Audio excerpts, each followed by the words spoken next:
Shabbat Shalom. As I said at the outset of this service, this is the Shabbat as we head into this week towards Thanksgiving. And I'll go ahead and make the shameless plug now.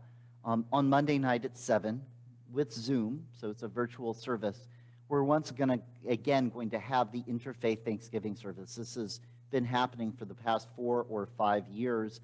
It is an amazing service, and there are so many different faith traditions, so many different communities participating.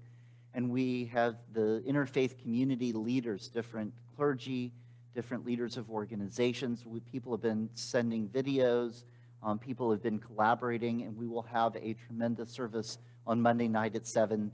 On the TBS events weekly email that we send out, there will be a login information, and you'll also might see other things that'll tell you to email a particular Gmail, which actually comes to me, and then I'll send you the link.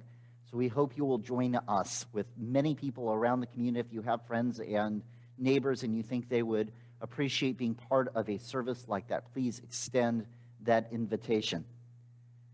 As I share that, and I hope that you'll join me on Monday night, I've been thinking a lot about Thanksgiving, about that idea of giving thanks and the thanks, the appreciation for the blessings we have, and then those acts of giving. Just a few days ago, I was driving home, I was listening to NPR, and there was a story, and I saw the headlines through the course of the week. Some of you probably have seen that as they have released the information about the Pfizer vaccine for coronavirus or the Moderna vaccine for coronavirus, those that are starting to be a light at the end of the tunnel, one of the pieces of fragments, the threads of news that has come out is that Dolly Parton, yes, that Dolly Parton, country music star, entertainer, Dollywood, Dolly Parton was instrumental in developing the vaccine. And you read the headline and you're saying, what chutzpah? I mean, the lady, she is an amazing voice, an amazing singer. She writes her own songs. She is absolutely incredible. And now they're reporting, by the way, because of Dolly Parton, we have a coronavirus vaccine. Of course, you go a little bit of a layer deeper and you find out, in fact, that she gave money towards the development of the vaccine. So I had seen the headline, I knew it was out there, but then driving home, I start hearing more of the story on NPR. And NPR is significant to the story, in fact, because it's through NPR that I got another window into Dolly Parton and the type of human she is. So there I am listening to NPR, and this was Mary Louise Kelly. It was on All Things Considered. And she is interviewing Naji Abumrad. And I hear the name, I'm like, no, it couldn't be. But it was. You see, Dolly Parton had a car accident in Knoxville. And in 2013, when she had the car accident, she ended up at the Vanderbilt Medical Center. And at the medical center, the ER doctor who was taking care of her was Naji Abumrad. Naji Abumrad comes from a small town in Lebanon outside of Beirut. And the two of them, Dolly Parton, from the hills of Tennessee and Kentucky, starts talking to Nabi Ajirad from the hills of Lebanon, and the two of them bonded. Now you're going to say, why do I know this? Because Naji Abumrad's son, his name is Jad. And if you've ever listened to the show Radio Lab, WNYC, it's on NPR, then you know the name Jad Abumrad. He's one of the writers, producers, reporters. He's one of the central guys to that Radio Lab, that podcast, that show that I've listened to countless times. And it was listening to Radio Lab that I saw that last year, long before coronavirus hit, they actually, because of the friendship between his father and Dolly Parton, he started to find out, wait, who is Dolly Parton and why is she so popular all over the world? With all kinds of different groups he would think would not be able to find common ground. They are huge Dolly fans. He was curious of why, and because of the relationship between his father and Dolly Parton, he had gotten to know Dolly Parton, and so he set up and interviewed her and did this amazing 9-part series called Dolly Parton's America, which you can find wherever you get your podcasts and probably find it on the internet as well. It's this amazing story. You get a sense of who Dolly Parton is and why this friendship is so significant. Here's the piece that was added this week. Very early in the coronavirus outbreak, Dolly Parton, this is Dolly Parton, the mega star, is talking to her buddy, Najee Abumrad, at the Vanderbilt Medical Center, and he's telling her some of the problems that they are having with getting started with the research to develop the vaccine. And what does Dolly Parton do? She gives $1 million to the Vanderbilt Medical Center in order to help them with the research. This friendship, where there are chaverim, they are friends, becomes chevruta, becomes partnership.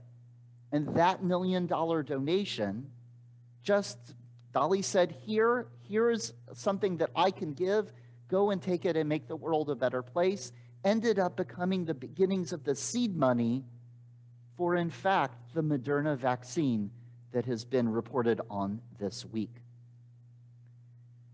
And what's even more incredible than that is Dolly didn't even realize it. All she knew is she had given money to her friend who she knew was part of this research. She had no idea that she was part and parcel, if not the beginnings, of that Moderna vaccine that will do so much good in our world. And she was just doing it because she was a mensch, because she saw there was a problem. At the point they had the conversation, there were only 200,000 infections in all of our country, and she planted the seed. She got the ball rolling in a way that made an incredible difference. Now, I heard the story and I was telling people about it, and it was that's just a feel-good story, that we can make connections with people, and from those connections, incredible things happen. But then in talking with Trudy, we have some amazing conversations in our office. Trudy is the one who said to me, she said, isn't that in that ladder of tzedakah? Isn't in Rambam's ladder, she said, that, you never know sometimes when the giver is anonymous and the donor is, and the receiver is anonymous, and there's a special connection, and it does this amazing good. Isn't that one of our highest levels of tzedakah? And at that moment, Trudy's wisdom just struck me so incredibly, because it took a beautiful human story and it reminded me of how this was. I knew it was a Jewish value, but not so expressed. It's exactly as Rambam said it.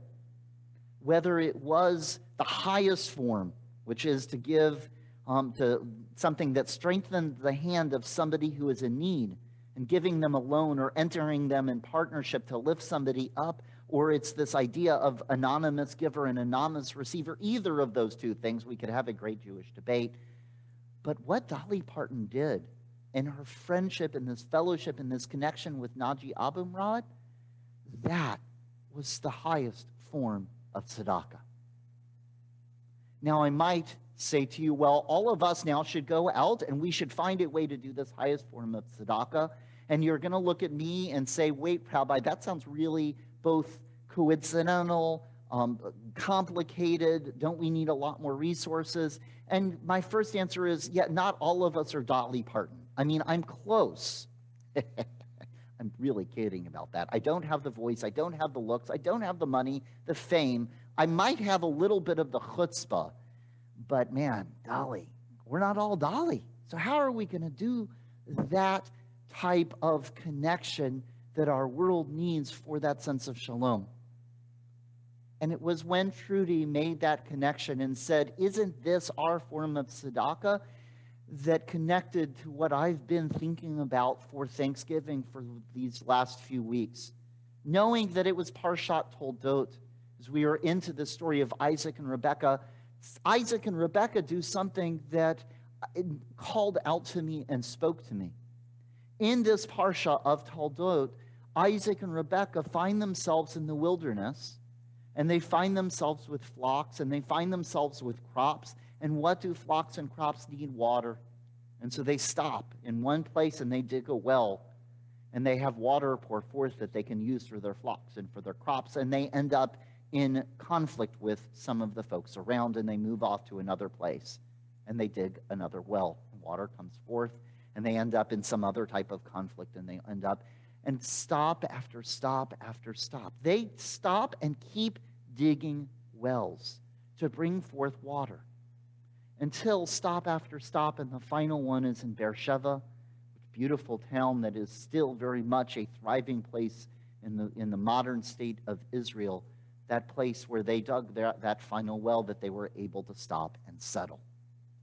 I've been thinking about that story because how often do we do an act that we solve a problem, that we fix something, that we do something that we don't even get the benefit from, and then we move on, or we don't even see the outcome of it. All we know is we have placed some piece of chen and chesed and rachamim, some piece of kindness and compassion and grace in our world, and then we move on. We have to leave it behind. We have to keep going. We don't even know what it has done in our world, but that shouldn't stop us from being like Isaac and Rebekah and digging wells and bringing forth water, bringing forth the goodness and the beauty and the sweetness in order to sustain other souls who might come to that place or come to that time or come to that challenge. That's what Dolly Parton did. She didn't know what the outcome would be, but she saw a moment, this moment of fellowship and connection with Dr. Abumrad, who said, I have a problem. She said, here's a little bit of my grace and kindness and compassion and gift from my heart and the work of my hands. I have been extraordinarily lucky. I am so appreciative. Here is something. She didn't even know what the outcome or consequence was. All she knew is she had an opportunity to inject some goodness in our world and look at the shalom that it brings. It happened to Isaac and Rebekah.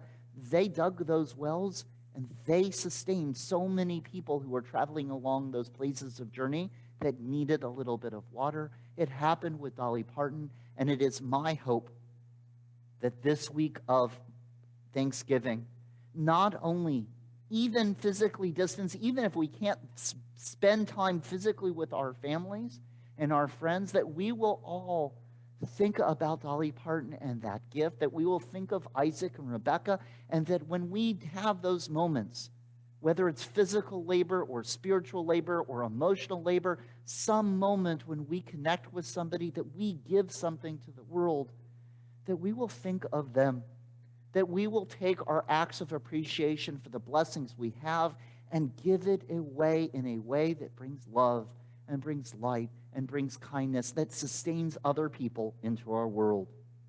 On this Shabbat, as we go into this week of Thanksgiving, as we hear these stories, may our actions become seeds for the future. And even if we don't see immediate results, let us have the chutzpah, let us have the energy, the ruach and the koach, let us have the grace, let us find a way to plant those seeds of goodness and justice and mercy and kindness in our world. Amen. Shabbat Shalom. And may this truly be a year where it's not just giving thanks, but we turn our thanks into incredible acts of giving. Amen. Shabbat Shalom.